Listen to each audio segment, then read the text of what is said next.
안녕하세요. 저는 경기도에 살고 있는 40대 중반 여성입니다. 딸 하나를 두고 있는 엄마이기도 하고요. 이런 곳의 사연은 듣기만 했지 제가 보낼 일은 평생 없을 줄 알았던 행복한 인생을 살고 있는 아줌마였습니다. 지금은 그렇지 않지만 말입니다. 오늘 이 사연을 쓰게 된 사건에 대해 이야기하려면 먼저 제가 어떻게 살아왔고 어떻게 결혼했고 어떤 가정을 이루고 살았는지를 먼저 이야기해야겠군요. 저는 평범한 가정에서 태어나 평범하게 자랐습니다. 공부는 나름 잘했던지라 괜찮은 대학에 갔고 운이 좋아 취직도 좋은 회사로 바로 됐어요. 굉장히 운이 좋았습니다. 그렇게 회사를 잘 다니다가 어느 날 우연히 남편을 만났어요. 거래처의 나이가 꽤 지극한 직원분이 제가 성격이 좋고 사람이 참 좋아 보인다며 늘 좋은 말만 해주셨는데 그분과 회의하고 그 회사를 나오는 길에 로비에서 남편을 만났습니다. 당시에는 남편도 그 회사의 일과 관련된 걸로 방문을 했던 거였거든요. 남편은 그날 저에게 첫눈에 반했다고 했어요. 제가 어디 가서 예쁘다는 말을 자주 듣는 사람은 아니었는데 그날 어딘가 단정하고 청순해 보이는 모습에 반했다고 하더군요. 무엇보다 인사를 하는 제 목소리가 참 예뻤다고 말이죠. 남편도 좋게 생각했던 그 거래처 직원분이 중간에서 다리를 놨습니다. 사실 저에게 처음 소개받아보라고 했을 때는 제가 거절을 했었거든요. 그렇게 남자를 만나고 싶지도 않았을 뿐더러 뭔가 일과 관련된 사람에게 사람을 소개받는다는 것이 꺼려졌어요. 하지만 남편은 포기를 모르는 성향의 사람이었습니다. 결국 여러 번의 우연을 가장한 만남 끝에 차를 마시고 식사하고 영화를 보고 몇 번의 만남이 이어졌어요. 남편과 저는 꽤 대화가 잘 통했습니다. 그래서 금방 가까워졌던 것 같아요. 남편은 꽤 여유로운 집안에서 나고 자라 좋은 학교, 좋은 직장을 다녔어요. 시아버지가 작은 중소기업을 운영하셨는데 나중에 그걸 물려받기 위해서 지금 큰 회사에 다니면서 공부하는 단계라고 하더군요. 원래 그렇게 가진 사람들에 대한 편견이 조금 있었는데 남편은 전혀 그렇지 않았습니다. 그래서 저는 가끔 남편이 거짓말을 하나 하는 생각도 한 적이 있어요. 전혀 그런 티를 내지 않았거든요. 저런 사실도 사귄 지 조금 지나서 들은 거고 말입니다. 예의 바르고 성실하고 또 어디서든 사람들과 잘 어울리는 성격이었어요. 리더십도 있는 사람이었고 말입니다. 만나면 만날수록 진국인 사람이라고 생각했습니다. 조금 현실적으로 생각하면 그런 조건을 가진 남자는 저보다 조건 좋은 가진 여자들과 결혼하잖아요. 보통은 그렇다고 생각해서 연애를 하면서도 이 남자랑 결혼해야지 하는 생각은 의식적으로 하지 않았거든요. 결혼하고 싶을 만큼 좋은 남자였던 건 분명하지만 저같이 평범하고 뭐 하나 내세울 것 없는 여자에게 과분하다고 생각했던 것 같아요. 그래서 남편이 먼저 결혼 이야기를 꺼냈을 때 놀랐던 기억이 납니다. 응? 나랑 결혼을 하겠다고? 그럼 자기는 나랑 결혼 안 하려고 했어? 아니, 꼭 그렇다기보다 생각을 안 해본 거지. 그렇게 둘러댔지만 놀라긴 했습니다. 그리고 그렇게 결혼을 서두르는 남편이 마냥 고마웠던 것 같아요. 정말 나를 좋아하는구나 싶어서 말입니다. 나랑 결혼은 왜 하고 싶은데? 그냥 자기가 좋으니까. 무슨 이유가 필요해? 그리고 좋은 사람이잖아. 나는 좋은 사람이 좋아. 정말 최고의 프로포즈라고 생각했어요. 뭐 대단한 이벤트가 있다거나 엄청 비싼 선물을 받지는 않았지만 그 말만으로 눈물이 날 것 같았으니 말입니다. 결혼하기로 하고 친구들에게 소개해 줄 때마다 친구들도 호들갑을 떨어댔어요. 저런 남자가 어디 있느냐. 너는 복이 터졌다. 갑자기 결혼한다고 해서 놀랐는데 저런 남자면 뭐 갑자기 그런 것도 이해는 한다 하면서 말이죠. 친구들 사이에서 소위 말하는 시집을 제일 잘 간 친구, 그게 바로 저였어요.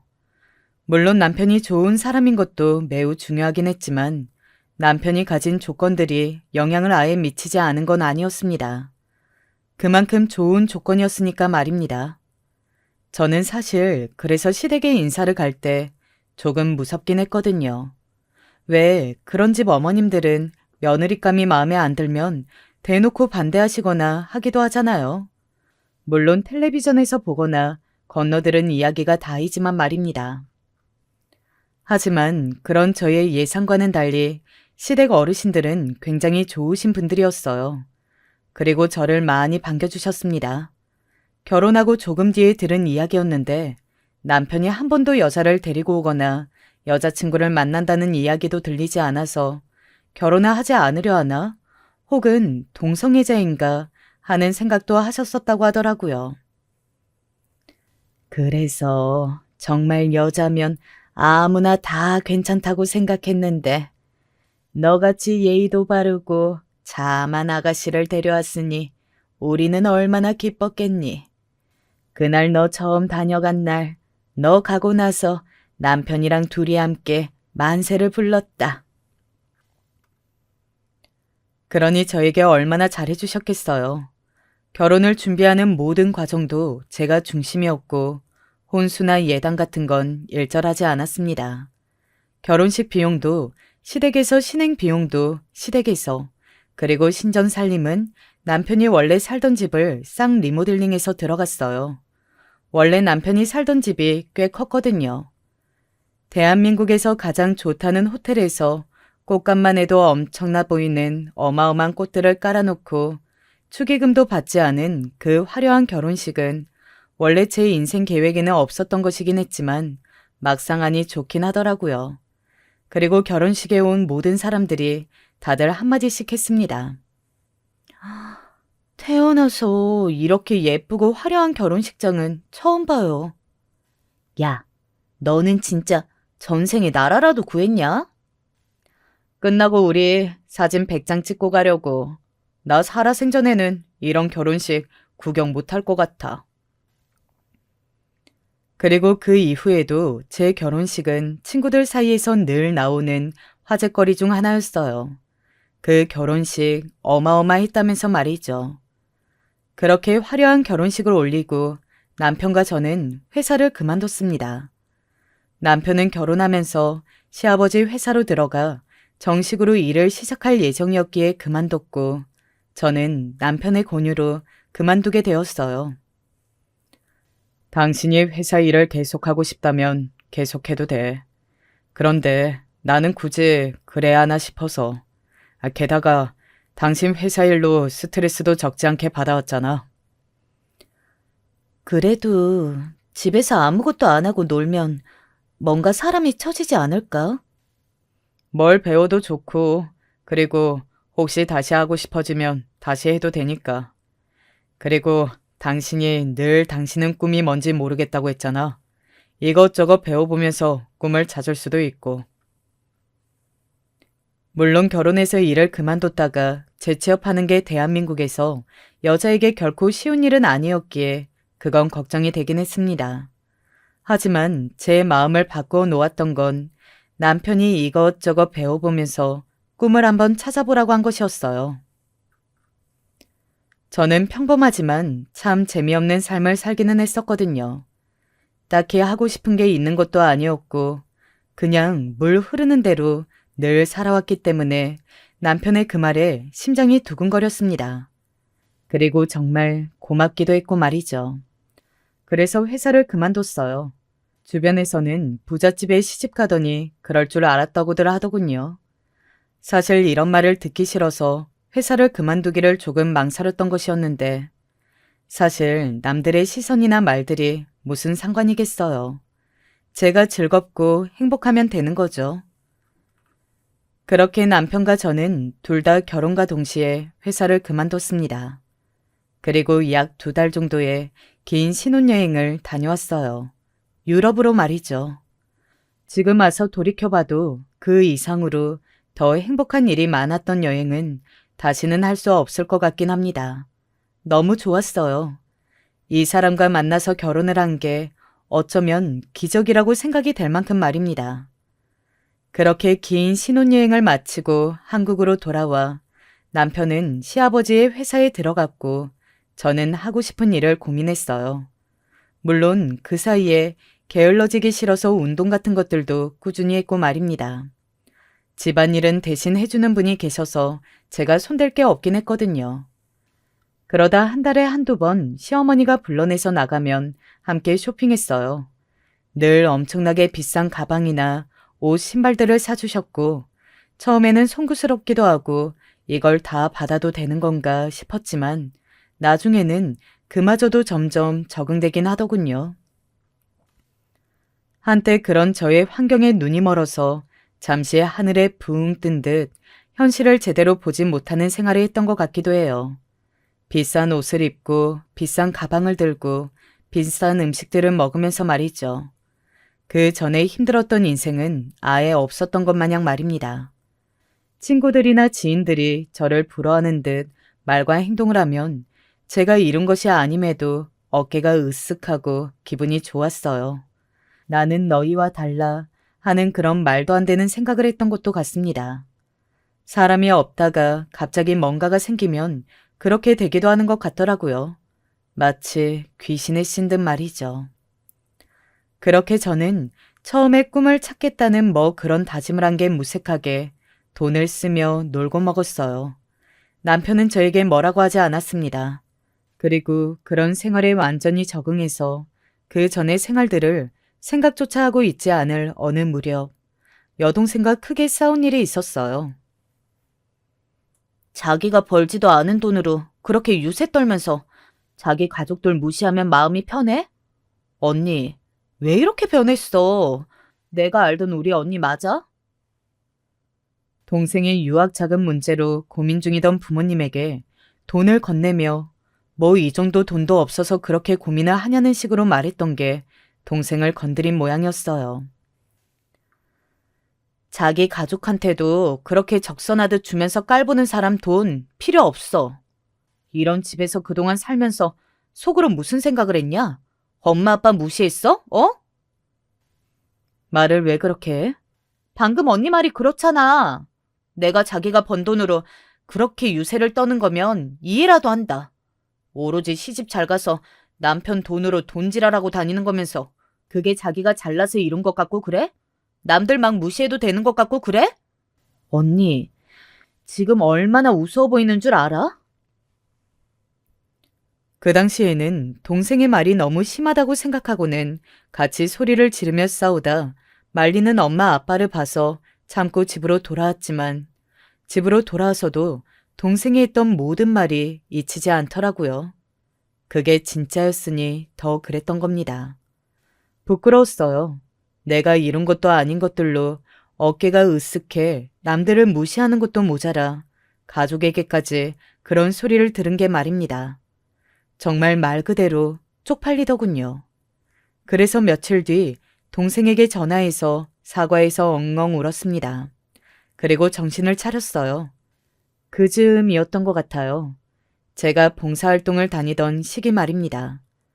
그리고 그 봉사활동을 다니면서 후이라는 친구를 알게 되었어요. 그녀는 베트남에서 한국으로 넘어온 외국인 노동자였습니다. 베트남에서도 몹시 가난한 가정 환경에서 자랐다고 했어요. 그래서 한국에 돈을 벌기 위해 왔지만 이곳 생활도 쉬운 것만은 아니었어요. 그녀가 말이 통하지 않는다는 이유나 다른 불합리한 이유로 월급을 떼어먹거나 주지 않는 사람들이 많았다고 하더군요. 그래서 점점 더 그녀는 힘들어졌고 말이죠. 그때 제가 임신을 했었거든요. 그런데 후이도 베트남에 어린 아기를 두고 왔다는 이야기를 듣는데 참 많이 울었어요. 그리고 도와줘야겠다는 생각이 들었던 것 같습니다. 그래서 남편에게 이야기를 했어요. 그래? 그러면 우리 공장에서 일하게 하지 뭐. 정말? 그렇게 해줄 수 있어? 당연하지. 누구 부탁인데. 그리고 나도 이야기 들으니까 마음이 쓰이네. 남편이 자신의 공장에 자리를 마련해주겠다고 데리고 오라고 하더군요. 남편의 공장은 나름대로 처우도 괜찮고 월급도 나쁘지 않아 주변에서 취직하려는 사람이 많은 괜찮은 직장이었습니다. 물론 외국인 노동자들 사이에서도 말이죠. 그렇게 후이를 데리고 남편의 공장으로 가던 날, 후이가 울면서 저에게 고맙다고 얼마나 고개를 숙이던지 그 장면이 아직도 잊히지 않네요. 그리고 저는 얼마 지나지 않아 봉사활동을 그만뒀습니다. 임신 중독증 증세가 있어서 몸이 많이 힘들어졌던 탓이었어요. 하루 종일 집에서 요양하고 병원에 다니느라 나가지 못했거든요. 그리고 아이를 낳았습니다. 예쁜 딸아이를 말이죠. 그러고는 몸조리하고 딸아이를 키운다고 또 정신없는 시간이 흘렀어요. 몸을 추스르는데도 시간이 오래 걸렸지만 딸아이가 태어날 때 조금 약하게 태어났거든요. 그래서 온 집안의 신경이 딸아이에게 갈 수밖에 없었습니다. 물론 제 신경도 말이죠. 꿈이고 뭐고 이 아이를 정말 잘 키워내는 게 그때 당시에 제 1순위였던 것 같아요. 아이를 정말 열심히 키웠습니다. 온 힘을 다해서 말이죠. 예전에 그런 말이 있었잖아요. 한 아이를 키우기 위해서는 한 마을이 필요하다는 말이요.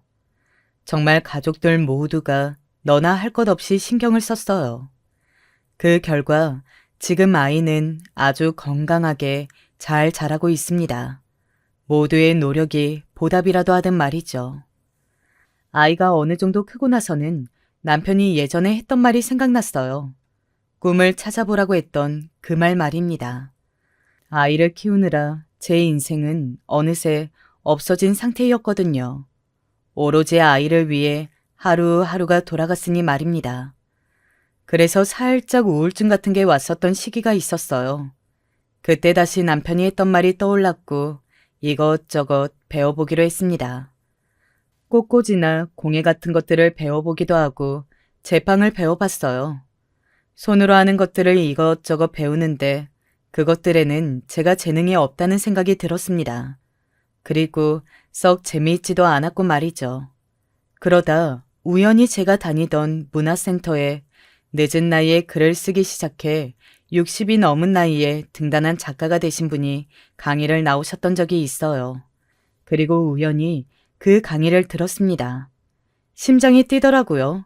정말 멋있다고, 나도 해보고 싶다고 그렇게 생각했던 것 같습니다. 그렇게 글을 쓰기 시작했어요.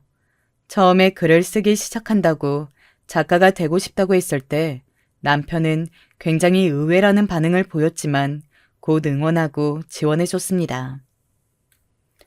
당신이 유명 작가가 돼서 당신 책이 서점에 깔리고 그러는 거 보면 너무 좋겠다. 그런 이야기도 하면서 말이죠. 보통 아내들이 이런 허황한 것 같은 꿈을 꾼다고 하면 타박을 하기 마련이잖아요. 하지만 남편은 정말 진심으로 응원해줬습니다. 자기는 이런 이야기가 재밌을 것 같다고 소재에 대해서도 막 이야기해주고 말이죠. 이미 소용없는 칭찬이고 사실 다 연기일 뿐이었다는 걸 이제는 알고 있지만 돌이켜봐도 새삼 남편은 유니콘 같은 세상에 없는 존재 같았긴 하네요. 그만큼 완벽한 남편이었으니까 말입니다. 결혼한 지 10년이 훨씬 지날 때까지도 단 한 번도 제가 서운해할 만한 일을 만들지 않았어요. 그렇게 오랫동안 사람 좋은 연기를 할 수 있었다는 게 이제는 소름이 끼치지만 그때는 정말 제가 복받은 여자라고 생각했으니까요. 그렇게 완벽하다고 생각했던 남편에게 처음 변화가 느껴지기 시작한 건 외박이 잦아지는 것이었습니다. 원래도 워낙 바쁜 사람이었기 때문에 그런 일이 잦기는 했어요. 하지만 어느 순간부터 굉장히 잦아졌던 것 같아요. 남편의 얼굴을 보는 날보다 못 보는 날이 더 많았으니까 말입니다. 나는 괜찮은데 지우가 아빠 얼굴 까먹겠다고 징징거려. 아이고, 하루 시간을 빼서 어디든 놀러를 갔다 와야겠네. 우리 딸을 아빠가 속상하게 만들면 안 되는데. 또 그러다가도 딸아이가 말 한마디에는 회사에 가지 않고 하루 시간을 내어 근교에라도 다녀오는 다정한 아빠는 여전했었기 때문에 저는 남편이 변했다거나 하는 생각을 전혀 하지 않았던 것 같아요.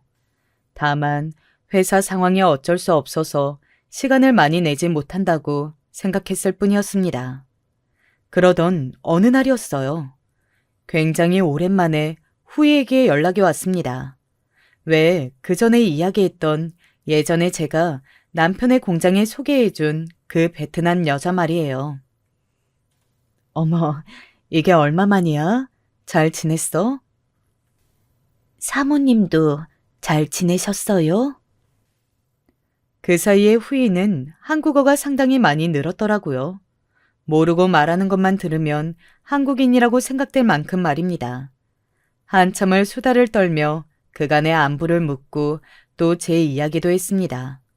후이는 한국에서 돈을 많이 벌어서 베트남에 있는 부모님께 매달 잘 보내고 있다고 하더군요. 그 덕에 베트남의 가족들은 굉장히 넉넉하게 생활하고 있다고 말이죠. 이건 다 제 덕이라며 고개를 몇 번이나 숙였습니다. 그리고 오늘 밥도 자기가 사겠다고요. 꼭 보답을 하고 싶었다고 말이죠. 그 마음이 정말 고마워 기꺼이 밥을 얻어먹었습니다. 그러고는 차를 마시러 갔는데 조금 전과 달리 굉장히 뭔가를 고민하는 듯한 얼굴로 말을 하더군요. 사장님이랑은 잘 지내시죠? 하는 말입니다. 왜? 굉장히 뜬금없는 질문이잖아요. 아무 맥락 없이 갑자기 훅 들어온 그 질문이 상당히 이상하다고 생각하며 되물었지만 후이는 그냥 작게 웃었습니다. 그 웃음이 어딘가 생각과 고민이 많아 보이는 웃음이었어요.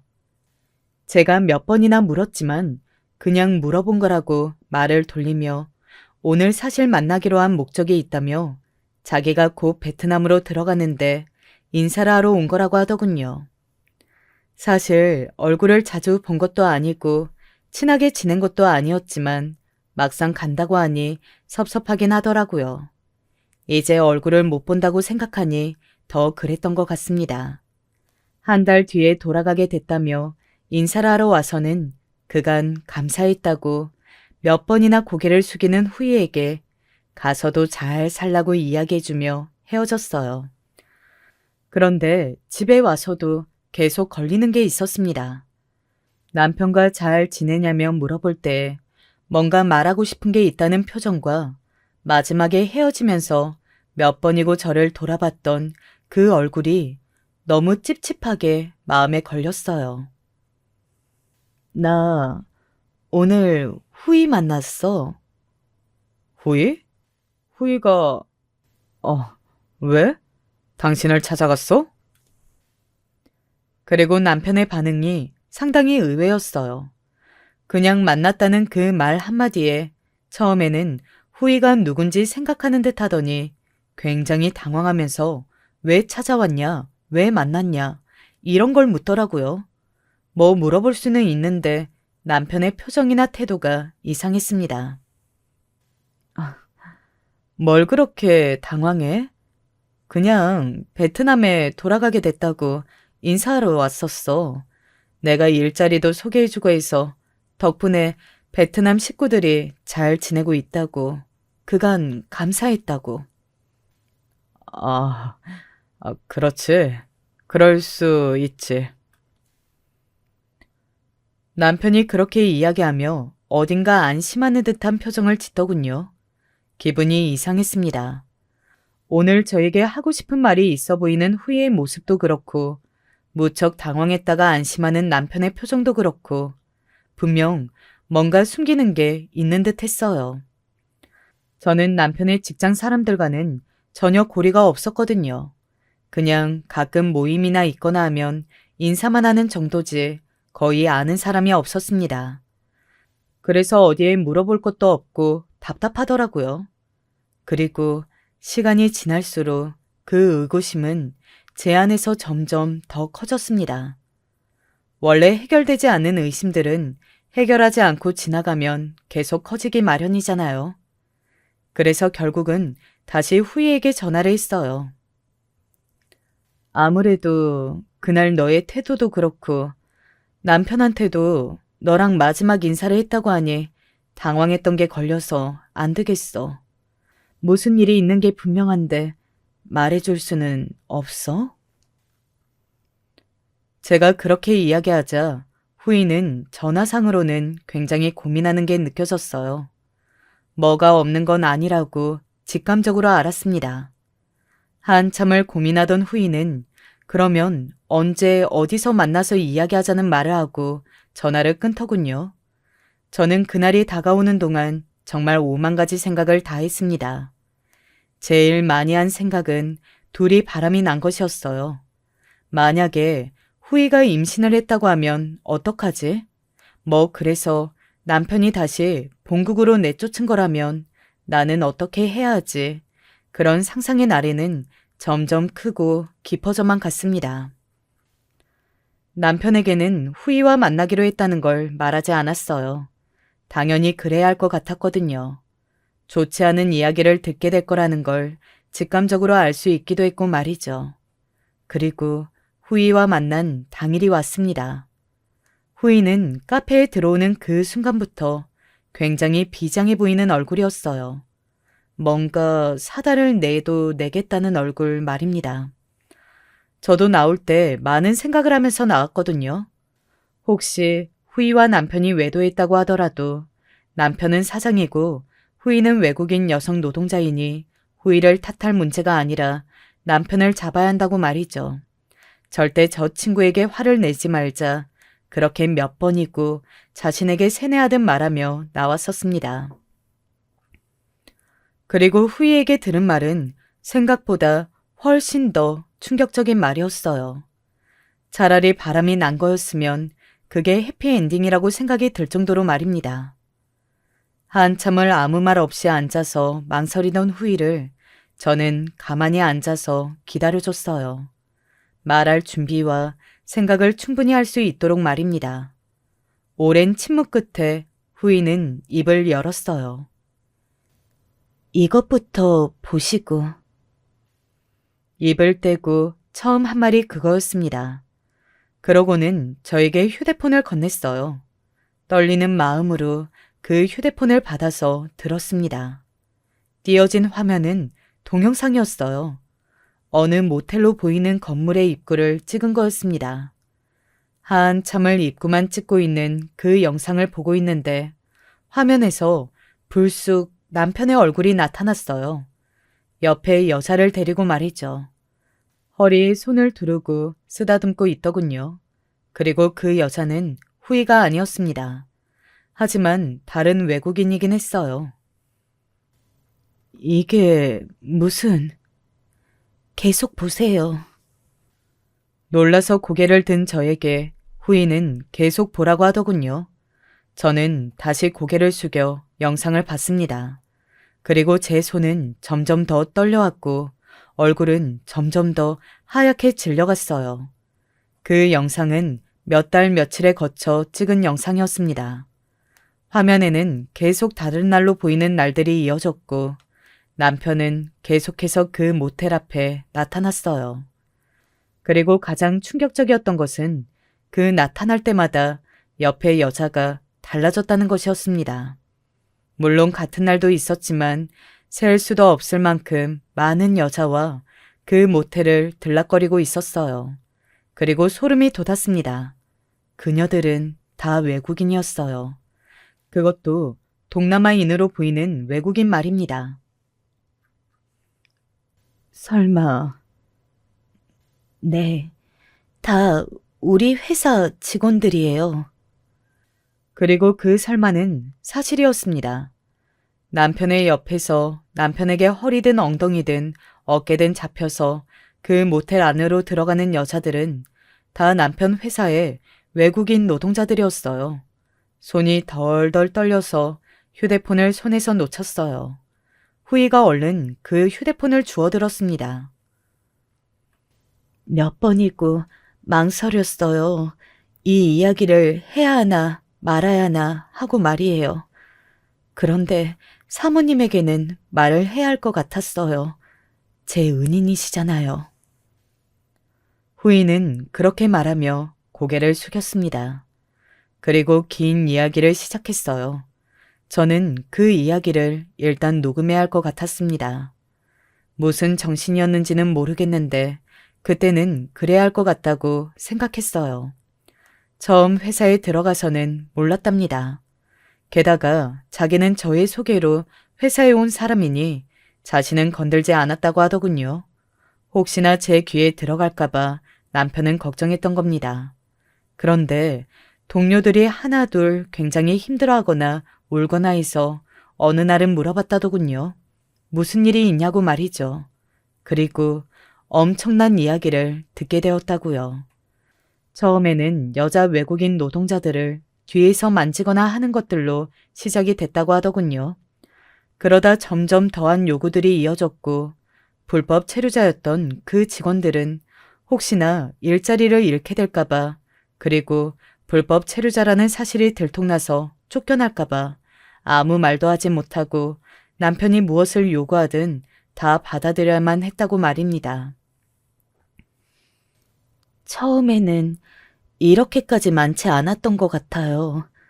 그런데 점점 더 많아졌습니다. 제가 영상에서 본 사람만 대충 8이 넘었어요. 그래서 제가 물어봤습니다. 이것보다 더 많다는 말이야? 아마 우리 회사에서 일하는 여자 외국인 노동자는 다일 거예요. 그러려고 어리고 예쁜 여자들만 뽑았으니까. 정말이지 온몸에 소름이 오소소 돋는 듯 했습니다. 더 충격적인 사실은 그 여자 중에는 한국 나이로 아직 미성년자인 여자 직원들도 있다는 사실이었습니다. 그 말을 듣는데 눈물이 날 것 같더군요. 그 영상을 본 이상 이 이야기가 다 사실이라는 건 머리로는 알고 있는데 도저히 믿기지 않았어요. 아니, 믿고 싶지 않았다는 말이 더 맞는 거겠죠. 금방이라도 충격으로 쓰러질 것 같은 기분이 들었습니다. 그 영상을 후이에게 전달받고 그리고 후이와의 대화를 녹음했던 것을 저장한 뒤 집으로 돌아와서도 계속 확인했습니다. 믿기지 않았거든요. 그리고 나니 남편의 얼굴을 볼 자신이 도저히 생기질 않더군요. 그래서 남편에게 연락했어요. 당분간 친정에 좀 가 있겠다고 말이죠. 왜? 엄마가 몸이 좀 안 좋으시다네. 걱정돼서. 아이고, 그러면 가봐야지. 나도 가봐야 하는데 요즘 회사 일이 너무 정신이 없다. 당신이 맛있는 거 사드리고 옆에서 이것저것 해드리고 와. 고마워. 무슨 말씀을.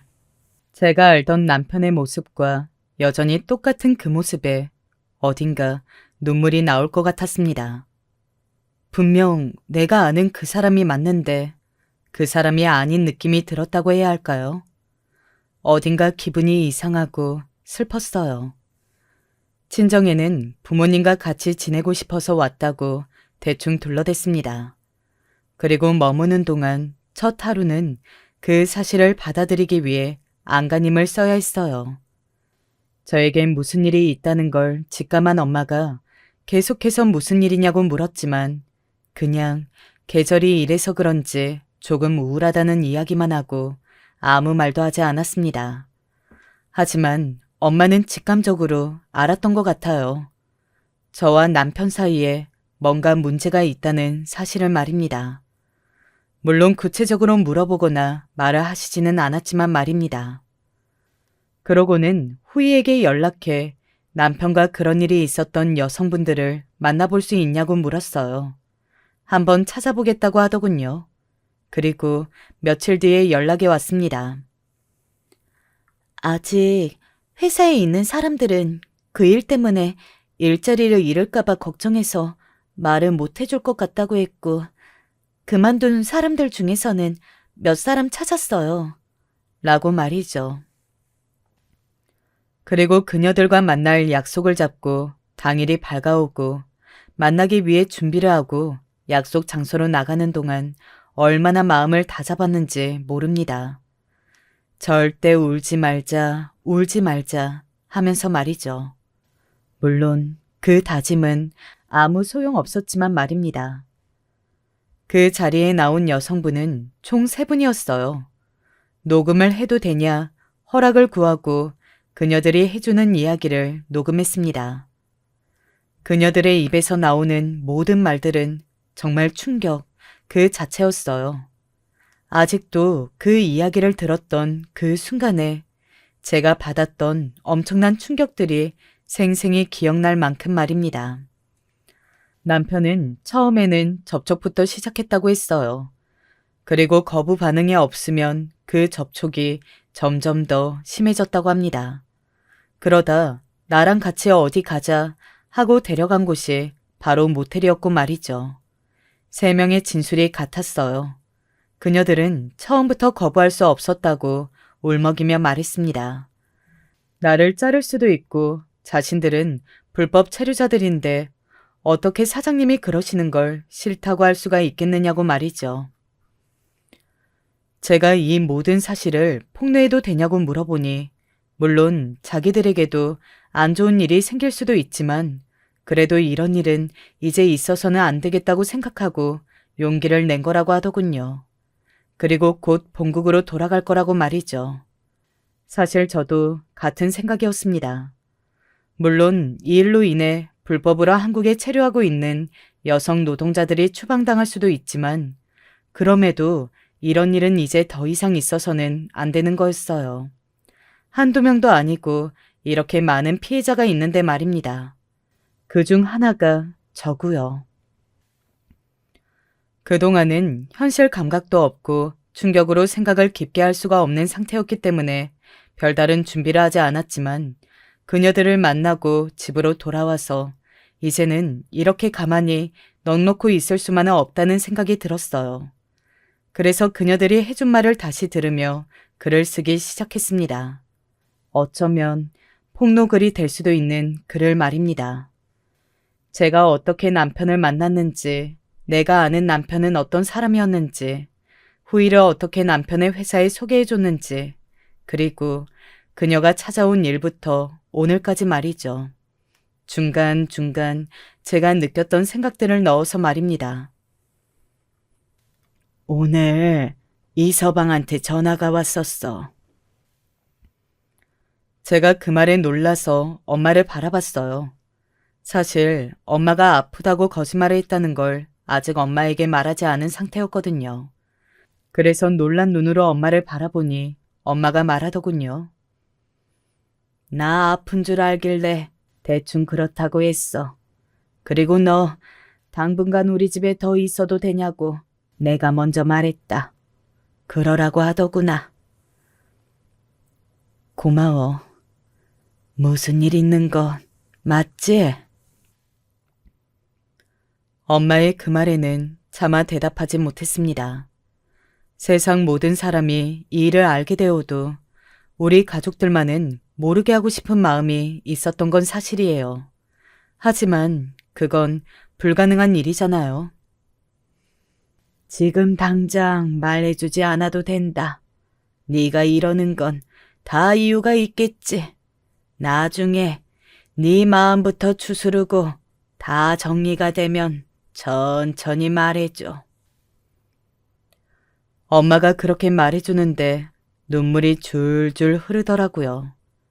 생각해보니 저는 그동안 이렇게 쏟아내듯 운 적이 없다는 걸 깨달았습니다. 그래서 마치 다 비워내기라도 할 듯한 기세로 울었어요. 그런 저에게 엄마는 아무것도 묻지 않고 그냥 조용히 등만 두드려 주셨습니다. 그렇게 쓴 글을 올릴지 말지는 정말 많이 고민했어요. 그리고 그 전에 변호사를 먼저 만났습니다.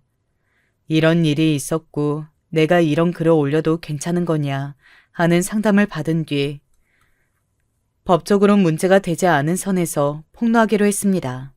그리고 이런 문제는 너무나 상대 배우자의 과실이 확실하므로 합의금이나 재산 분할에 상당히 유리하다는 것도 말이죠. 할 수 있는 한 남편에게서 받아낼 건 다 받아내는 게 목표였어요.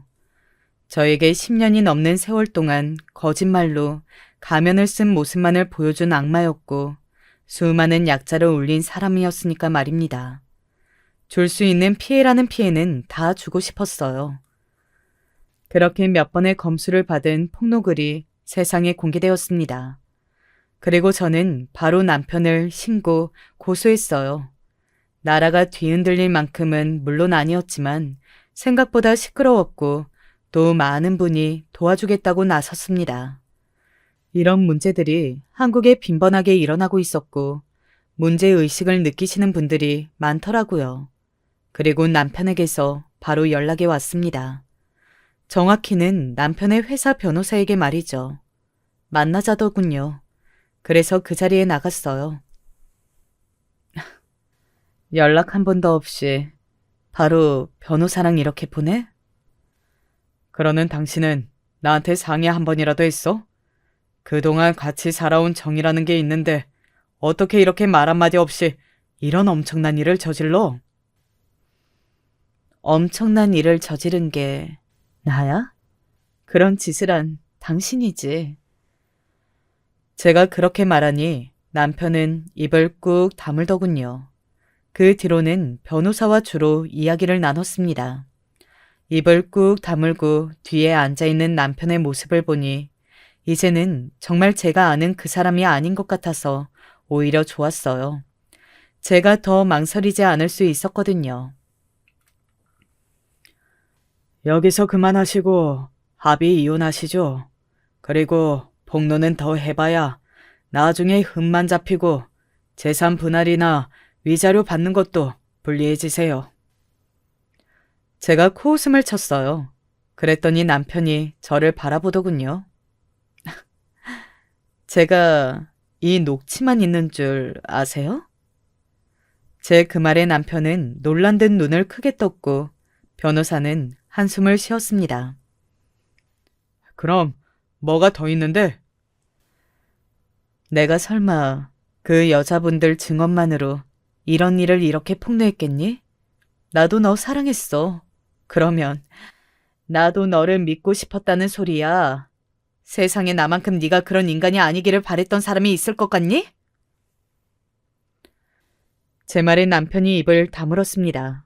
저는 계속 말을 이어갔어요.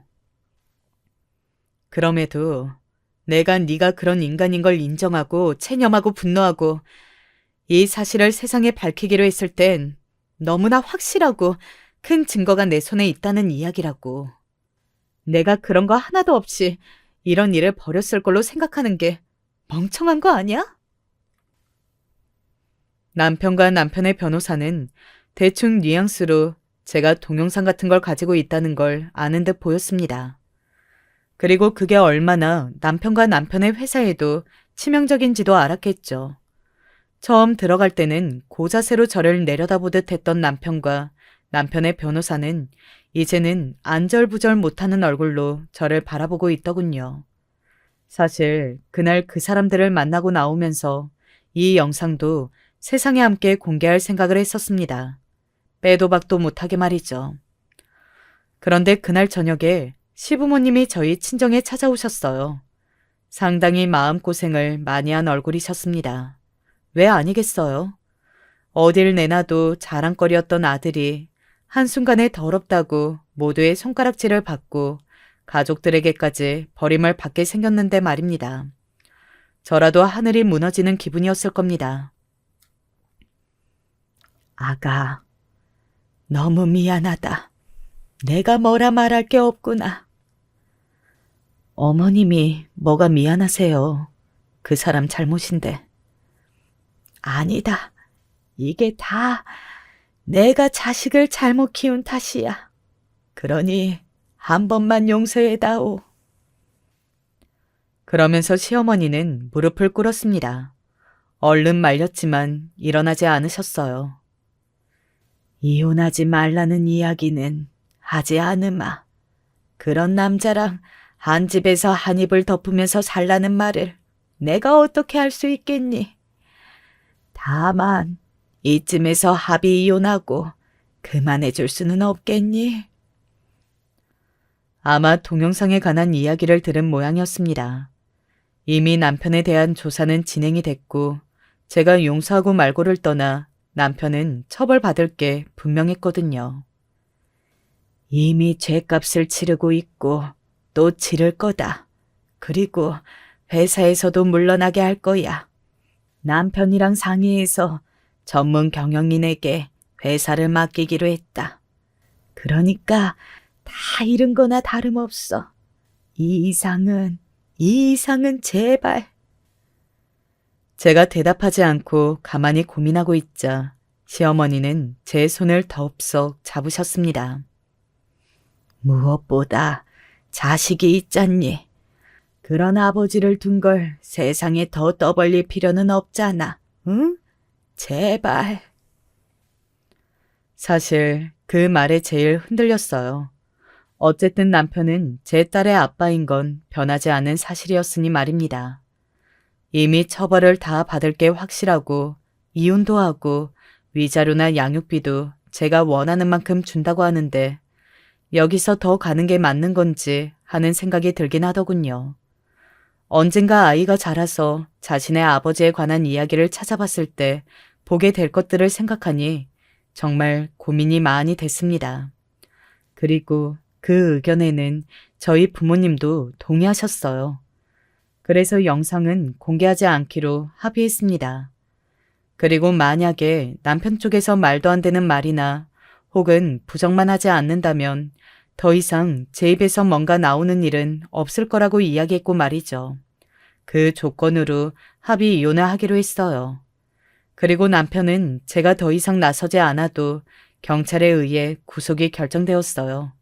그 문제를 조사하면서 세금이나 기타 다른 문제들도 다 터져나와 남편은 가중처벌을 받을 수밖에 없었습니다. 남편에게 불합리한 일을 당했던 외국인 여성 노동자들은 대부분 자신의 나라로 추방당했어요. 하지만 그녀들은 추방당하기 직전까지 남편이 얼마나 자신들에게 잘못했는지, 자신들이 어떤 짓을 당했는지를 세세하게 다 이야기하는 바람에 남편의 죄는 더 무거워졌고 말이죠. 아마 이렇게 나가기로 됐으니 억울한 거라도 다 이야기하자 라는 마음이었던 것 같습니다.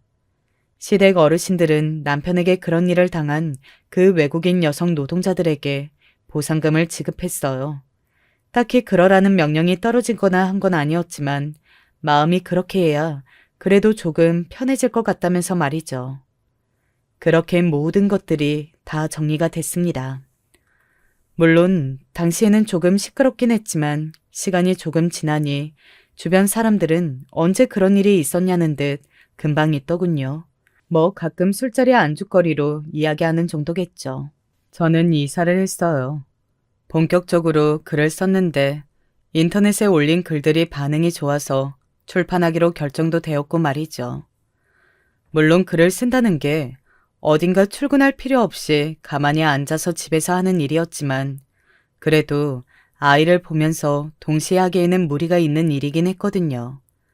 그래서 친정 부모님들과 집을 합쳐서 좋은 곳으로 이사를 했습니다. 사실 일을 하지 않아도 될 정도의 충분한 돈이 있긴 했지만 저를 위해서라도 일을 해야겠더라고요. 잡생각도 많아지고 그러다 보니 우울한 날들도 많아졌고 말입니다. 그래서 더 열심히 글을 썼어요. 아이는 엄마가 봐주셨고 말입니다. 다행히 제 글이 반응이 좋아 출판이 결정되었을 때는 정말 스스로 이룬다는 게 이런 거구나 하는 보람도 있었고 말이죠.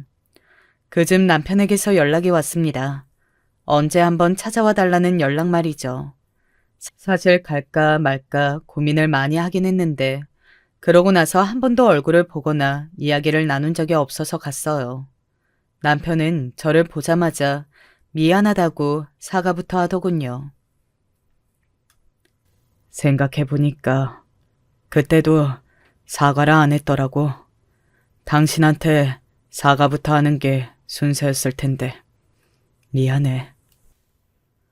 그러고는 자신의 긴 이야기를 했어요.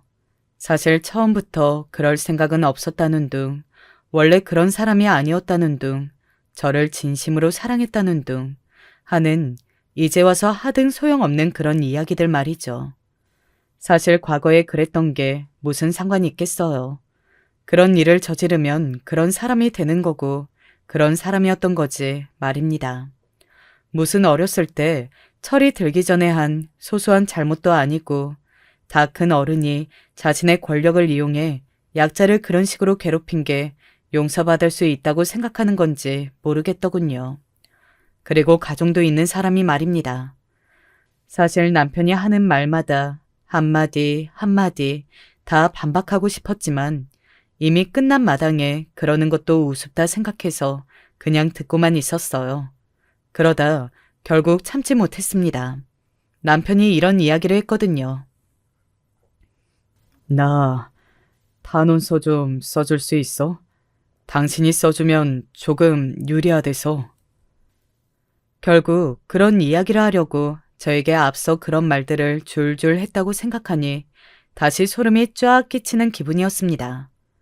이 사람이 반성을 하고 있다는 생각이 정말 하나도 들지 않더군요. 그 얼굴을 보고 있는 것만으로도 소름이 끼쳤어요. 정말 반성하고 있다고 해도 그런 건 써주지 않았겠지만 이렇게 노골적으로 나오면 오히려 더 뭔가를 해서 당신이 죗값을 더 확실하게 받게 만들어주고 싶어지는데?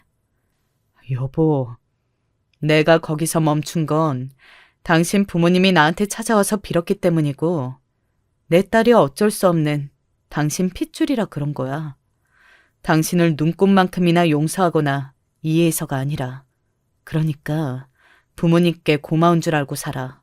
거기서 반성이나 하고 나는 당신을 위해서는 뭔가를 해줄 마음이 정말 단 하나도 없으니까. 그리고 돌아서 나오다 마지막으로 한마디 했습니다. 정말 진심을 꾹꾹 눌러 담아서 말이죠. 그리고 절대 다시는 연락하지 마. 내 딸 만날 생각도 하지 말고. 만약 다시 연락하거나 내 말을 안 들으면 나는 정말 내 인생을 걸고 당신을 저 지하까지 끌어내릴 거니까. 그리고 다시는 남편에게 연락이 오지 않았습니다. 아마 제 말을 무섭게 생각한 건 아닐 거예요. 제가 뭘 가졌는지 모르니까 변호사에게 설득당한 거겠죠. 그리고 얼마 뒤 자신의 나라로 돌아간 후이에게 편지가 왔습니다. 정말 잘 지내고 있고 고마웠고 언제 한번 놀러 오라고 말이죠. 그러고는 이제 많이 큰 자신의 아이와 찍은 사진을 보내왔어요. 눈물이 났습니다. 그러고는 조만간 가겠다고 답장했어요. 아이는 종종 아빠를 찾지만 그럴 때마다 가족들이 어딘가 곤란한 빛을 띠자 아빠를 이야기하는 횟수가 점점 줄어들었어요. 그런 아이를 보는 게 너무 마음이 아팠지만 아빠를 보여줄 수 없으니 그런 상황에도 적응해야 한다고 생각했습니다. 대신 저와 부모님이 몇 배로 더 사랑을 주자 하는 마음으로 최선을 다해 키워내고 있어요. 가끔은 이 모든 상황이 꿈만 같다는 생각을 많이 합니다. 결혼하고 한창 행복했을 때도 그랬는데 지금도 그래요. 제가 겪은 모든 일이 현실감이 없는 건 여전합니다. 길지 않은 인생이지만 참 많은 그리고 남들이 겪을 수 없는 일들을 겪어낸 것 같아요. 그럼에도 저는 잘 살고 있습니다. 아주 잘 말입니다. 그리고는 종종 아니 꽤 자주 행복해요. 웃을 일도 많고요. 그런 게 인생이 아닐까 싶어요. 견디다 보면 또 이렇게 괜찮아지는 날도 행복해지는 날도 오는 게 말입니다. 긴 이야기 들어주셔서 감사합니다. 정말 긴 이야기였네요. 하다 보니 또 제가 엄청난 일들을 겪어냈구나 싶어지기도 해서 어딘가 제 삶이 짠해지기도 하고 말입니다.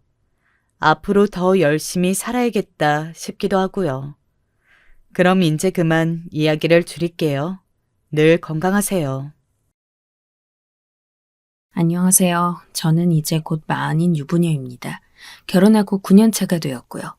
하나 있는 아들은 7살이에요. 둘째 생각이 요즘 날락말락하는 고민 시기에 있어요. 더 늦어지면 첫째랑 둘째 나이 터울이 심해질 것 같고 자연 임신이 또 어려울 수 있으니까요. 막연히 외동으로 키울 생각을 하고 있었기 때문에 그 결심을 번복하려고 하는 것이라 더욱 신중한 와중입니다. 다양한 사연들 접하면서 재미있는 사이다 일화, 가슴 답답해지는 분노 유발 이야기, 눈물 짓게 되는 슬픈 인연 등 사람 사는 모습들을 느끼고 있었는데요. 과연 제가 쓰려는 이야기도 그런 사연의 한 축으로 반열에 오를 수 있을지 모르겠어요. 아예 반려가 되는 건 아니겠죠? 솔직히 다른 분들 이야기에 비해서 제 것은 그렇게 많은 집중도를 요하지 않을 수도 있을 것 같아요. 어디 이동하시는 지하철 안에서, 버스 안에서 혹은 하루 중 무료한 시간대를 지나며 그저 편하게 들어주시면 쓰는 사람 입장으로서는 가장 좋을 듯 싶습니다. 저는 가식 없게 밝혀보자면 남편하고는 남편 능력 하나만 보고 결혼했습니다. 남자는 재력이나 집안을 위시한 그런 배경 능력이 우선이라고 전 기준을 잡고 있었거든요. 조금 자뻑일 수 있는데 아가씨 쪽에 제가 얼굴은 평균 이상 간다고 생각을 했어요. 출산 후에 몸이 많이 망가졌기 때문에 회복하는데 꼬박 3년 가까이 걸렸고요. 원래는 아주 늘씬한 몸매였습니다. 지금은 나이가 들었기 때문에 그 이전의 균형을 유지하기 위해 더 신경 쓰느라 운동을 병행했더니 탄탄한 근육형 몸이기도 합니다. 하여튼 간에 저는 집안은 잘 쳐줘봐야 중산층이에요. 상대적으로 보자면 그럴 수 있다는 거고 솔직히 그냥 평범한 서민층의 정석이죠. 저한테는 위로 오빠, 아래로 남동생이 있어요. 중간에 낀 딸입니다. 집안 분위기 자체가 남동생을 오냐오냐 봐주고 밀어주는 거라서 저는 진작에 대접이나 대우받는 걸 기대도 안 하고 살아왔었죠. 그래서 더욱 능력 있는 상대와의 결혼을 꿈꿨나 봐요. 남편이 원하던 조건은 이러했습니다. 되도록이면 키가 작지 않은 여자, 성형 없이 외모가 못생기지 않은 여자, 그리고 머리가 보통 수준은 되길 원하니까 최소 인서울 4년제 대학을 졸업한 여자라는 조건을 기본으로 깔고 갔죠. 가장 중요한 것은 말수가 원체 적은 그런 자기의 면모를 이해해주는 여자였다고 합니다. 그런데 그런 남편 눈에는 제가 괜찮았었나 봐요. 먼저 적극적으로 저한테 본격적으로 만나보자면서 직진을 해왔어요. 저는 자기 사업하는 남편의 멋진 부분에 눈이 하트가 되었고요. 바로 넘어갔던 거죠. 서로가 조건이 맞았습니다. 냉정하게 따져봤을 때 제가 집안 수준이나 개인 능력에서 완전 기울었기 때문에 마음이 좀 급했었고요. 결혼은 제가 서둘러 조르는 모양새로 성사가 되었어요. 저는 3남매 집안인데 남편은 여동생만 하나였어요. 저는 처음으로 되게 특이하다고 생각을 했었는데 여동생이 스포츠 쪽으로 무슨 공부를 하나 경력을 쌓고 있었습니다. 유럽으로 유학 갔다고만 초반에는 그렇게 들었다가 저희가 결혼 얘기 오가면서 이제 여동생이 정확히 뭘 하고 사는지 그때 듣게 되었던 거죠. 고등학교, 대학교를 전부 예체능을 전공하긴 했는데 그게 음악 쪽이었거든요. 더 해보라고 집에서 오스트리아에 유학을 보내놓았더니 여동생이 독일 쪽으로 놀러 다니다가 웬 스포츠 보는 맛에 길들여졌다나 뭐 그러더라고요. 그러면서 음악을 직업 삼아 사는 건 완전 관심 밖으로 밀려났고 스포츠계 안에서 뭘 보고 배우느라 돌아다니고 있다 했습니다. 큰 틀로 보면 다 같은 예체능이긴 한데 여튼 참 자유로운 영혼이더군요. 저는 그래서 결혼식 날짜 잡히고 나서야 처음 봤었네요. 저희 결혼식 참석하려고 보름 일정으로 나왔다가 다시 유럽으로 돌아갔어요. 그 후로도 계속 알박기 하면서 지내고 있습니다. 최근에는 거기서 남자 만나서 결혼 전제로 동거하면서 살고 있더군요. 아무튼 요지는 저로선 신우이라는 큰 존재감을 뽐내는 인물이 사라져 있었기에 더욱 결혼하기에 땡큐인 집이었다는 거예요. 멀리 살아도 좋을 판에 아예 외국이요? 시댁의 요주 인물이 애초에 없는 거나 마찬가지인데 이런 상황 반기지 않을 여자는 거의 없다고 봅니다. 저는 너무 좋았어요. 저희는 충청도, 시댁은 경기도, 친정은 전라도였는데요. 친정이 시댁 가는 것보다 2배는 더 시간이 걸렸어요. 솔직히 시댁은 자주 왕래하려면 얼마든지 그럴 수 있었으나 죄송하게도 제가 선을 좀 긋고 살았죠. 시작부터 첫 단추를 야무지게 끼워놔야 평탄한 결혼 생활을 할 수 있을 것 같았거든요. 대신에 못해드린 건 결코 없었습니다. 살갑게 오가는 정의 맛은 없었을지언정 명절이랑 생신 때는 제대로 챙겨드렸고요. 아이도 많이 보여드렸어요. 시부모님 2분이 사정을 하셔서 아이만 시댁에 이틀을 맡긴 적도 있었습니다. 그 정도로 믿음을 보여드렸었죠. 참고로 아이 낳고 나서 남편이랑 외동으로 키우는 게 좋겠다고 얘기해서 합의를 봤었어요. 시댁에서는 최소한 1명은 더 낳았으면 좋겠다고 저희한테 대놓고 그런 말씀을 주셔서 마음이 좀 불편하긴 했지만요. 제가 임신 막달까지 고생이 심하기도 했고 남편은 아이 하나만 낳아서 못 누리는 거 없이 풍족하게 키우는 것이 나쁘지 않다고 했어요. 왕자님처럼 만들어주자고 했죠. 저희 부부 2사람은 외동으로 키우자는데 의견이 맞아서 시부모님의 바람을 저버렸습니다. 친정에서는 이세 문제 가지고 일절 터치 없었고요. 원래 시댁이 남편의 증조부 때부터 이미 풍족하게 살던 집안입니다. 시부모님 2분은 고층, 닭장 건물 살기 싫으시다고 빌라 사시는데 58평형이었고요. 2분만 덩그러니 남겨져 지내시기에는 너무 크다 못해 휑할 정도예요. 구조도 정말 잘 빠졌거든요. 저희 부부는 도심에 있는 아파트 살았습니다. 금방 아이를 가지게 될 것까지 고려해서 신혼집부터 작은 평수는 패스를 했고요. 제 돈은 아니고 거의 남편 돈이지만 여튼간에 집 구하면서 시부모님께 특별히 손은 안 벌렸습니다. 대출도 정직하게 다 갚았고요.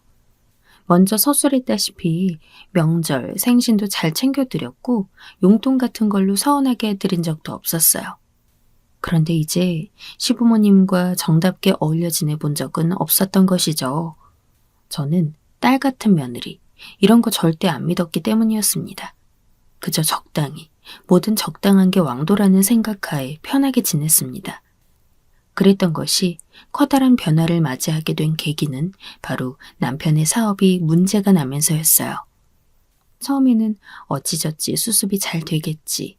저는 그렇게만 생각하고 있었는데 완전히 공중분해가 되고 말았어요. 항상 어느 정도 여유롭게 살던 저희 3식구 가정이었는데요. 한순간에 사업체가 날아가고 빚을 떠안게 되었습니다.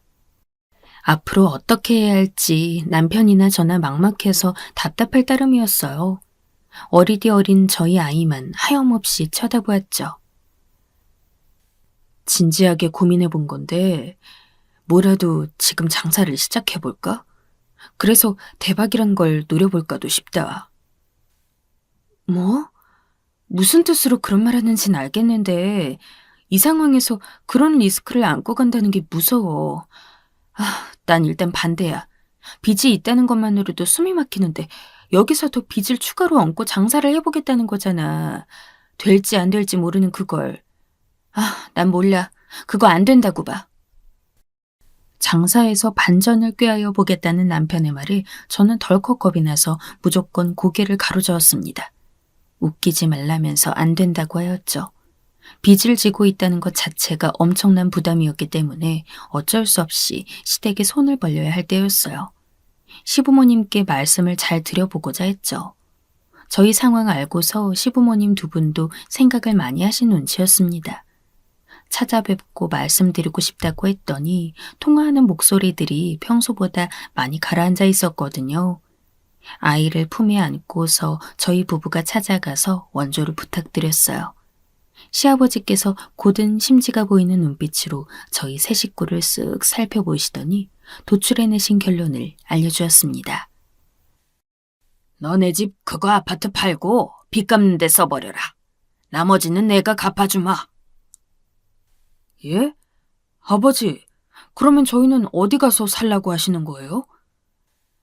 여기 들어와 살면 되잖느냐. 이 장 위치가 그래도 그 장 위치보다 어쨌든 낫지 않어?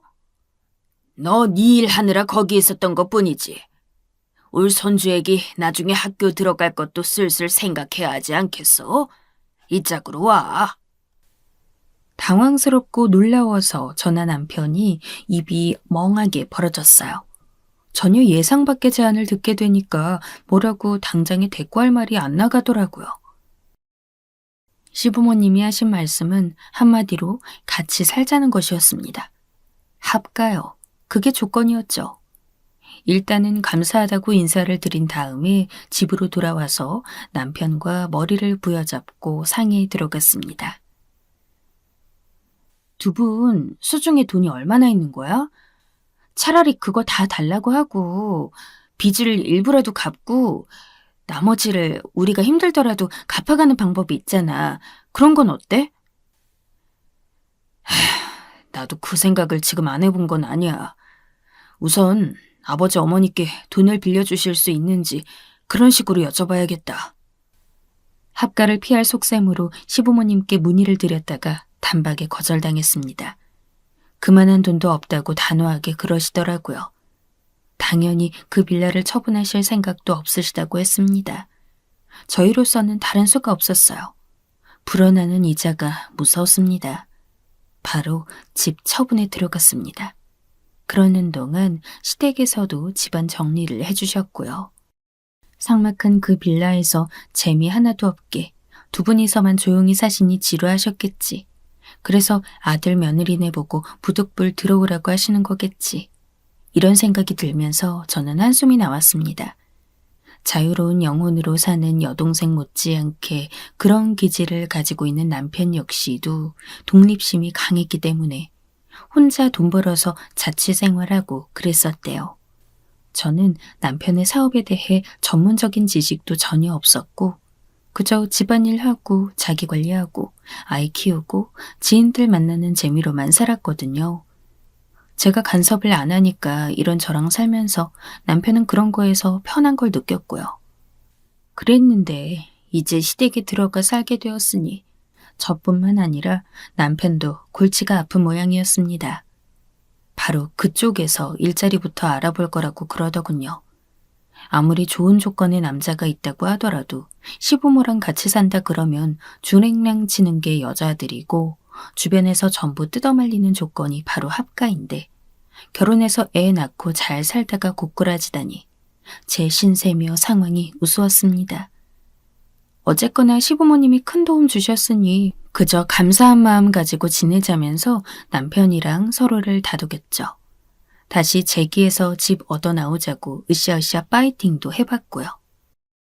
갑자기 사업이 폭삭 망해버리는 바람에 시댁으로 들어가 합가를 하게 되면서 그렇게 새로운 일상이 펼쳐졌죠. 마음 같아서야 짐 정리도 천천히 하고 싶었는데 자연히 시부모님 눈치를 보게 되면서 여러 가지를 서둘렀습니다.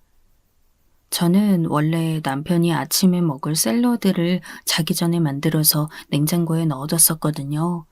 그러면 남편은 아침에 일어나서 그거 찾아서 두유랑 먹으며 여유롭게 핸드폰 보고 그러다가 일을 나갔었고요. 저희 아이가 또 일찍 일어나는 스타일이 아니에요. 세 식구가 아침을 조용하게 보냈다고 할 수 있었습니다.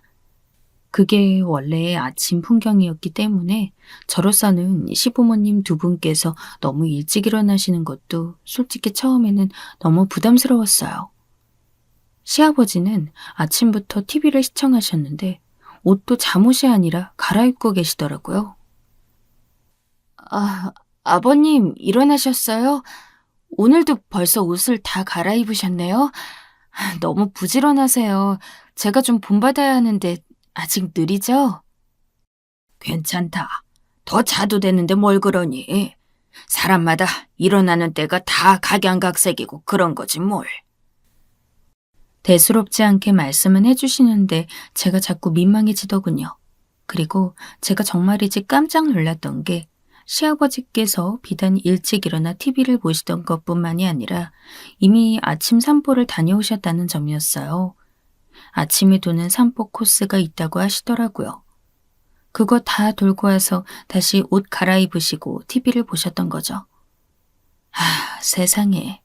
그거 알고는 괜히 몸둘 바를 몰라졌어요. 저는 아침 식사를 딱히 거나하게 챙기지 않았고요.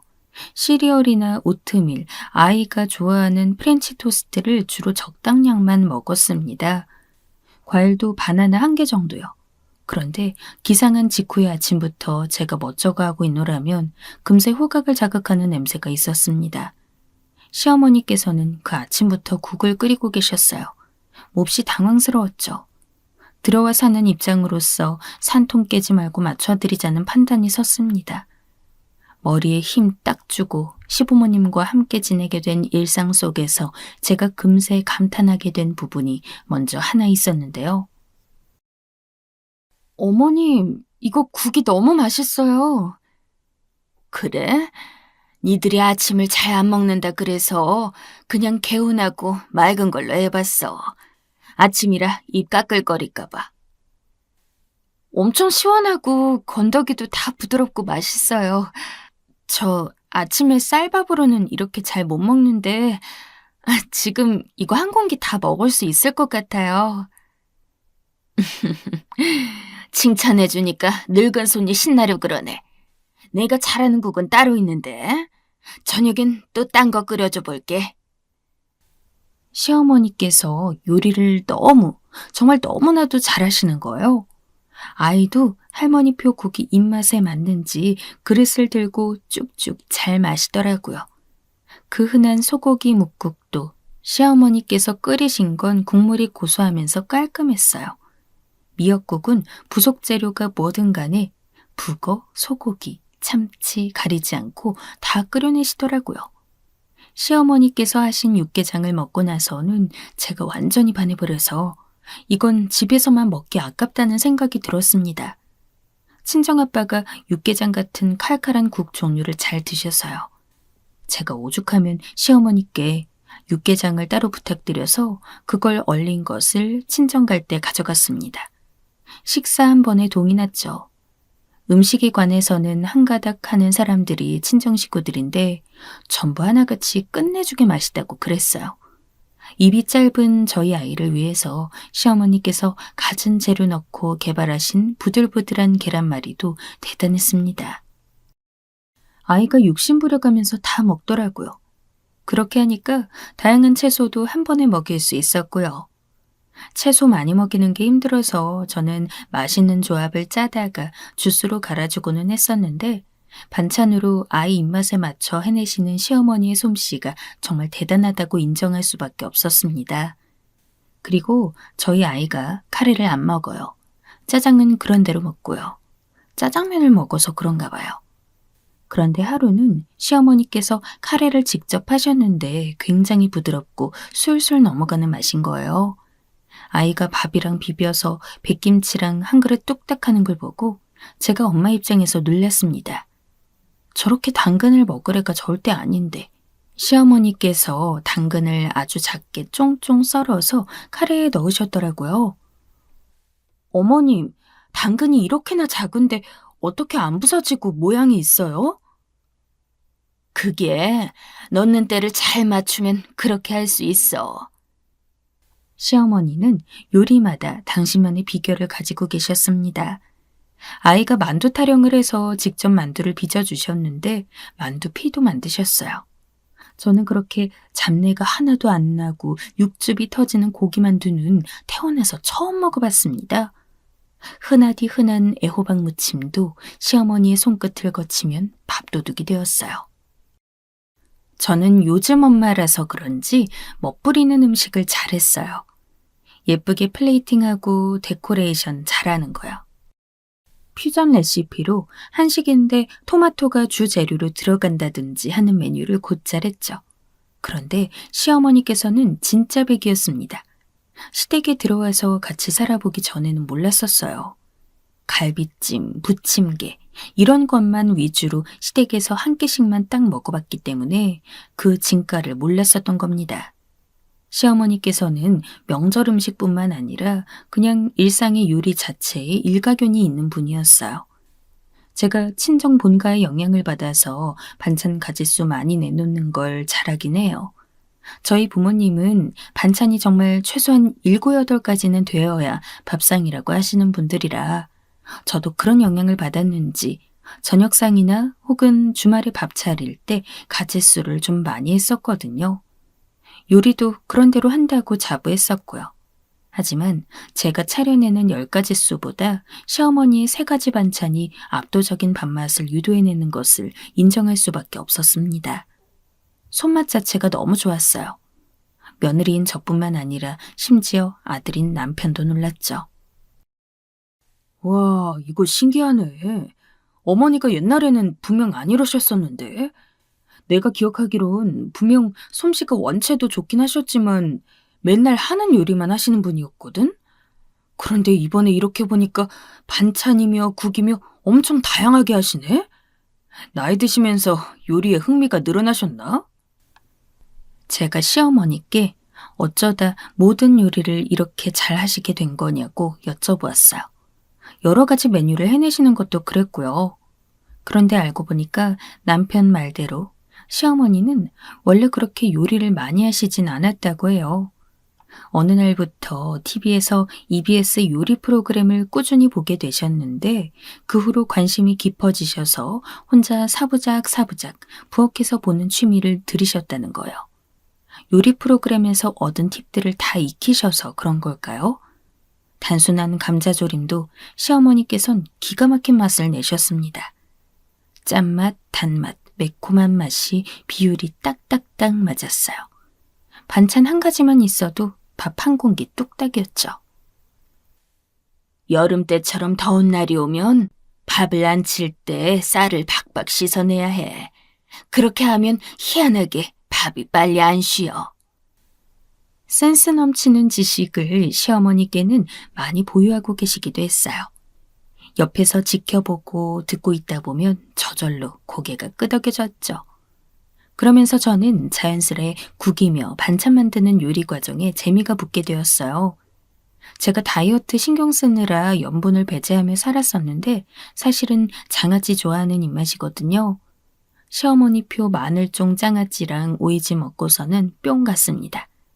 그쯤 되니까 무슨 요리든 잘하신다는 것보다 왜 댁에서만 이 솜씨를 발휘하고 계시나에 대한 의문이 들더군요. 제가 지켜보면서 깨달은 건데 시아버지께서는 리액션이 좋으셨어요. 얼쑤 흥이 난다. 완전히 입에서 살살 녹는다. 시어머니가 만드신 맛있는 반찬을 한 입 드실 때면 시아버지께서 덩실덩실 하셨습니다. 그러니까 시어머니께서도 신나서 더 요리를 하셨던 것 같아요. 저는 왜 두 분께서 적적하게 지내고 계실 거란 착각을 멋대로 했던 걸까요?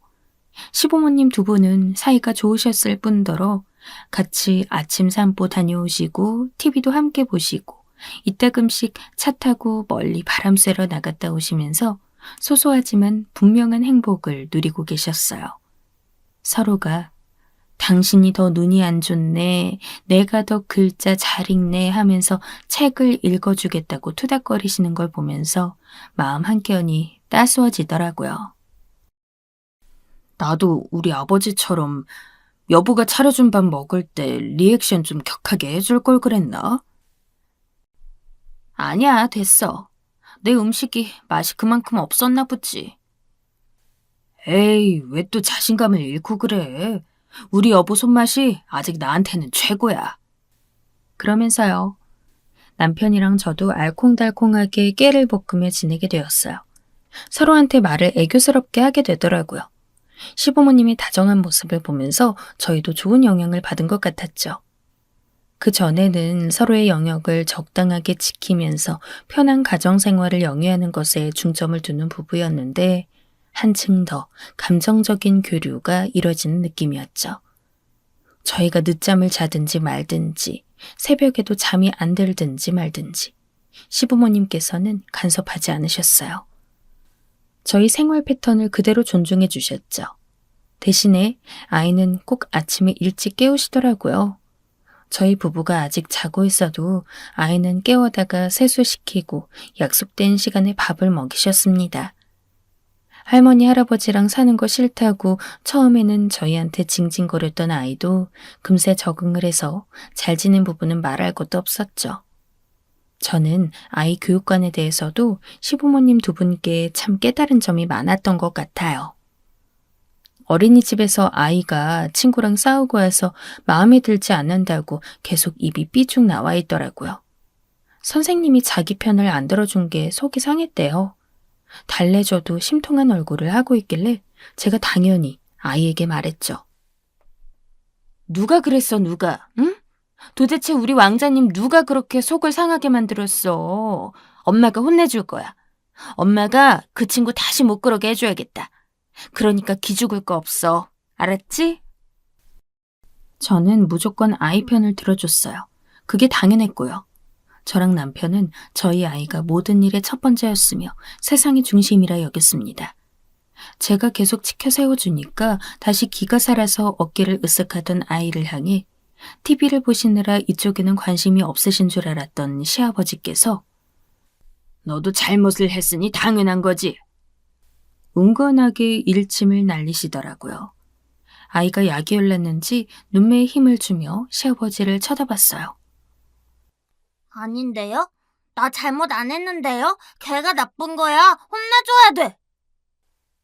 어허, 어디서 소리를 빽지르냐? 그러면 그 친구만 잘못인 이유를 어디 할아버지 앞에서 말을 해봐. 이유를 들어보고 할아버지가 판단을 해볼게. 그냥 걔가 살찌게 했어요.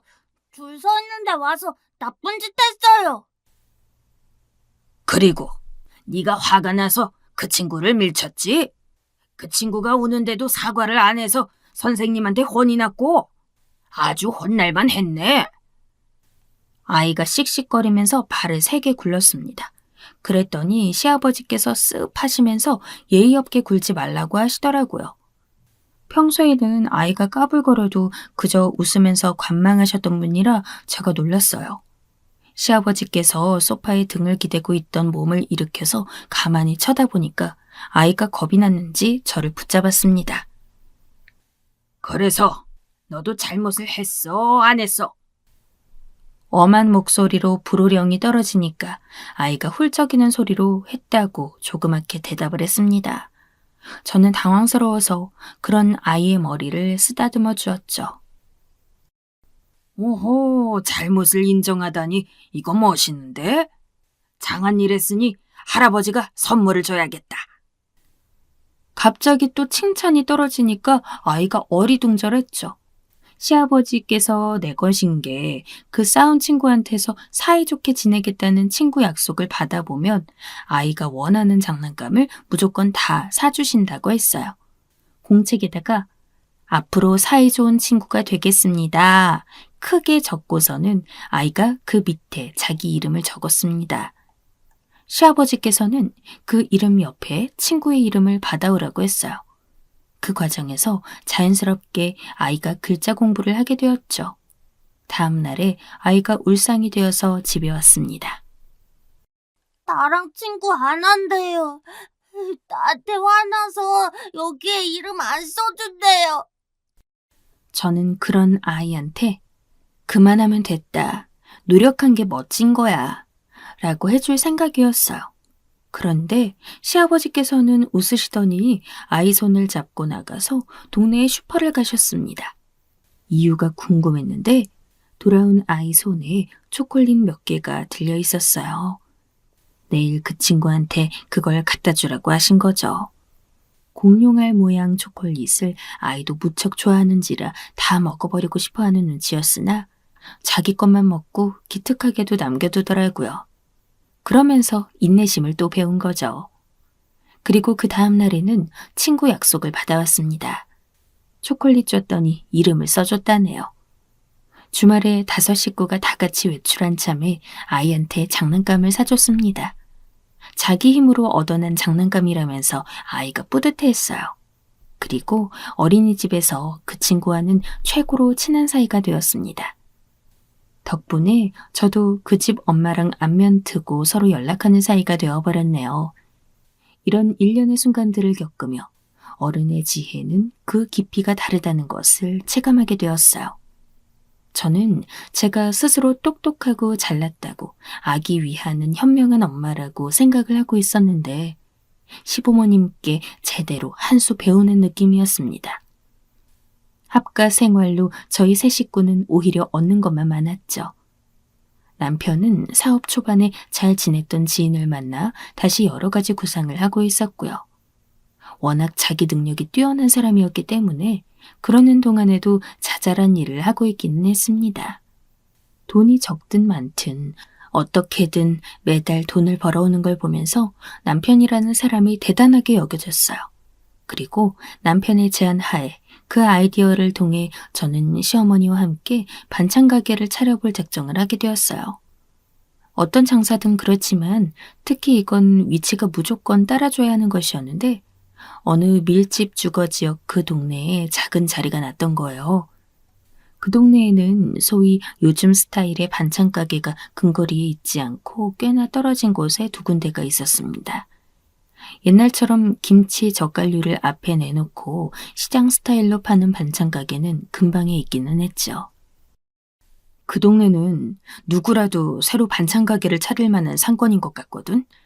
누가 먼저 들어오기 전에 선점하는 게 큰 가치일 것 같은데 은근히 자리가 잘 나진 않기 때문에 이렇게 공실 나온다고 했을 때 도전해보면 적기라고 생각해. 남편이 떠보는 게 아니라 정말 진지하게 그런 말을 하는 거예요. 돈 받고 반찬을 파는 것. 시어머니께서 그런 것에 욕심을 내심 가지고 계시다는 것을 저는 알고 있었기에 같이 고민을 했죠. 시아버지께서는 흔쾌히 찬성을 해주셨고 고민만 거듭하시던 시어머니께서는 제 손을 덥석 잡아오셨습니다. 더 나이 들기 전에 그렇게 활동적으로 움직이면서 장사를 해보고 싶긴 하구나. 네가 내 옆에서 해준다면야 내가 자신감 발휘해낼 수 있을 것 같아. 내가 혼자 사장님 노릇하기는 떨려도 우리 며느리가 같이 해준다면 동업은 내가 꼭 해보고 싶구나. 네? 어머님, 저는 곁에서 보조해드리고 모든 가게 준비 과정은 당연히 함께 해드릴 생각이었지만 본격적으로 제가 동업자 위치라는 건 고려를 안 해봤는데요. 그러면 별로 하고 싶지 않아. 왜요, 어머님? 해보고 싶으시다고 좋은 기회인 것 같다고 말씀하셨잖아요. 충분히 경쟁력 있다고 전 그렇게 생각해요. 그럼 네가 아예 같이 하든가. 장사가 안 되면 네 시아버지랑 내가 같이 끌어안고 정리를 하고 장사가 잘 되면 혹시 너한테 전가를 해줄 수도 있지 않겠어? 저는 너무 갈등이 됐는데 시어머니께서 그렇게까지 말씀하시니까 거절할 도리가 마땅해야 말이죠. 제가 오죽 머리가 복잡했으면 저희 아이한테까지 엄마가 반찬 만드는 장사를 할까 말까 이런 거를 물어봤었다니까요. 그런데 어쨌든 결국 하게 되었어요. 이것도 다 이렇게 흘러가려는 운명인가 보다 순응하고 나니까 저도 용기와 도전 정신이 생기더라고요. 수완이며 기본 능력이 뛰어난 남편한테 기대서 살아갈 작정을 하고 있었던 게 제 인생이었는데 제가 한번 스스로 헤쳐나가고 싶은 욕심이 번뜩거렸습니다. 내조 잘하는 아내 말고 아이 잘 돌보고 열심히 키우는 엄마 말고 저의 일이 있어서 바깥 활동하는 사회인으로서 살아보고 싶다는 바람이 피어올랐죠. 친정부모님으로부터 너는 네 오빠, 네 동생 방해 안 되게 결혼이나 잘해라는 말을 일찍이 들었던 제 인생에서 이런 반전을 맞게 된 것은 분명한 기회라고 느껴졌어요. 어머님, 저 솜씨 뛰어난 어머님에 비해서 너무 많이 부족하고 제대로 일머리 발휘해 본 적도 없었기 때문에 짐이 될까봐 또 걱정이기는 하지만요. 저 열심히 해볼게요. 어머님이랑 멋지게 성공해내고 싶어요. 제가 전에 없이 결의에 찬 말투로 그러니까 시어머니께서도 놀라셨고 많이 기뻐하셨습니다. 새로운 한 발짝을 내딛는 순간이었어요. 그 전에는 전기, 철물, 열쇠라고 적힌 오래된 간판을 달고 있었던 곳이 싹 정리가 되었습니다. 깔끔하게 공사부터 들어갔죠. 준비에서부터 크고 자잘한 우여곡절이 많았어요. 신경 쓸 게 한두 가지가 아니니까 피곤하고 그러다 보면 쉽게 예민해졌죠. 그런데 시어머니께서는 뭐든지 둥글게 그저 우연하게 넘기면서 대처를 하셨어요. 그런 모습을 보니까 성질 부리면서 급하게 퇴근하는 것만이 능사가 아닌 것 같더라고요. 때로는 관망하듯 마음의 여유를 가지는 것이 스트레스를 덜 받는 길일 수 있다는 걸 제가 깨달았습니다. 가게 오픈까지 다사다난한 순간들을 보내며 제가 자기 반성도 많이 했어요.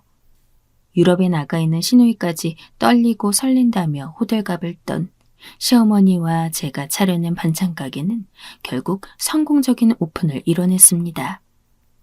처음에는 대중적인 반찬들로만 간략하게 구성을 해내었고요. 슬슬 반응을 보면서 추가가 이루어졌죠. 저는 동네 엄마들이 가입한 지역 네이버 카페에서 어떤 후기들이 오가는지 매일 살펴보았고요. 실제로 들어주는 손님들이 던져주고 가는 말들을 기억해 놨다가 간략히 정리해서 시어머니께 전달해 주었어요. 그것을 바탕으로 시어머니는 여러 보안에 들어가셨고요. 저는 손이 빠르고 대량 생산에 능한 스타일이었습니다. 시어머니께서는 모든 간을 다 맞추셨고 감칠맛을 더하셨죠. 시간이 되면 슬슬 마실 나온 듯이 호련히 시아버지가 나타나서 조리공간 정리를 도와주셨고 판매대에서 손님 응대도 하셨어요. 시아버지가 남편과 비슷하게 말수가 적은 편인데 말씀을 하실 때는 전달하고자 하는 목표를 정확히 했습니다. 손님이 기름이 있는 걸 싫어하시면 그 반찬은 별로다. 오늘 그 국은 건더기가 많아서 드시면 속이 든든하다. 이런 말씀들을 하시는 게 손님으로서는 좋았나 봐요. 제가 활발하게 웃으면서 응대할 때보다 시아버지께서 말씀을 툭툭 던지실 때가 왜 더 반응이 좋은 것 같은지. 저는 아이 키우는 요즘 엄마들이 좋아할 만한 간이 삼삼하면서도 보기에 예쁜 반찬들을 시어머니께 의견을 드렸는데요. 그럴 때마다 시어머니는 허투루 넘기지 않으시고 더 좋게 개발을 하셔서 판매로 내놓으셨어요. 다양한 입맛과 눈높이를 충족하는 반찬 군단이 완성되면서 판매율은 점점 더 치솟았죠. 내가 있잖아요. 고기가 안 들어간 건 장조림이라고 쳐주지를 않는 사람인데 여기서 사 먹는 건 메추리알만 들어있어도 진짜 너무 맛있어요. 이거 도대체 어떻게 양념을 한 거예요? 이게 묘하게 특이하면서 확 땡기네. 계란볶음하고 건새우 같이 섞은 거요.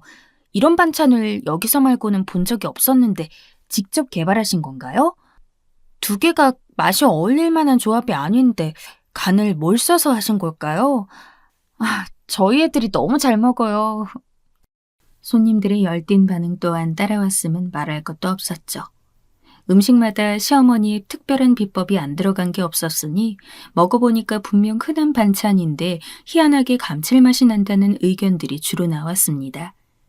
그럴 때마다 시어머니께서는 신이나 하셨고요. 가게를 시작할 때는 기대와 설렘 그리고 불안이 공존했었는데 대박이란 결과물을 받아들게 되었습니다. 저는 함께 일하면서 여러모로 시어머니를 존경하게 되었는데 그 부분 중 하나는 체력이었어요. 시아버지와 규칙적으로 꾸준히 걷기 운동 다니신 게 아주 유효했나 보더라고요.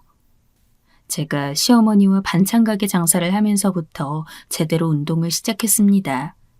체력이 국력이라는 말처럼 파워가 받쳐주지 않으면 계속해서 일을 하는 건 어렵겠더라고요. 덕분에 지금 현재는 몸이 아주 건강하게 탄탄해졌습니다.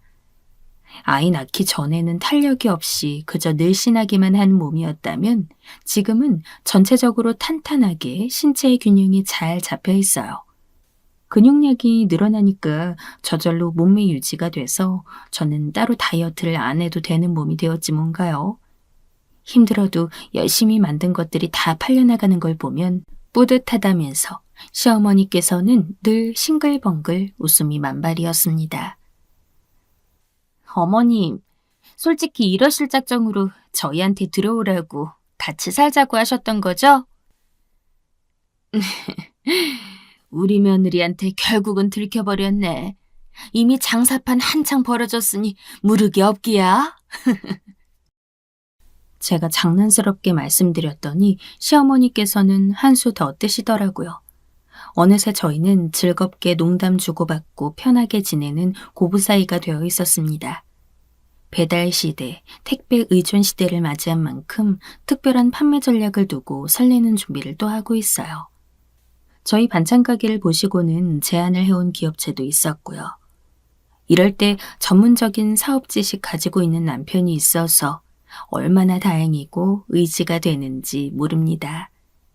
참고로 남편은 반찬 가게랑은 상관없이 별개로 자기 지인이랑 사업 가동에 들어갔어요.